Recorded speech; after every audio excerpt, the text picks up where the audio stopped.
একটি শয়তান জিন আল্লাহর রাসূলের এই ধ্যানে মগ্নতা দেখে আল্লাহর রাসূলকে বিরক্ত করতে, নামাজে ডিস্টার্ব করতে এগিয়ে এলো।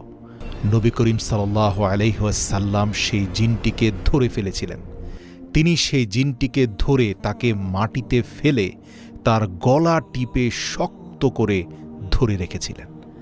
নবী করিম সাল্লাল্লাহু আলাইহি ওয়াসাল্লাম বলেছিলেন, যতক্ষণ না আমি আমার হাতে তার জিহ্বার শীতলতা অনুভব করলাম, মানে শেষ নিঃশ্বাস পর্যন্ত, আমি তার গলা টিপে ধরেই রাখলাম।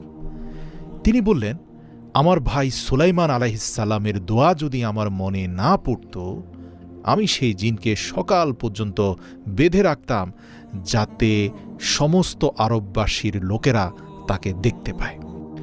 আমরা এই ভিডিওর শেষে জিনে আক্রান্ত রোগীর চিকিৎসার জন্য যে কয়টি কোরআনের আয়াত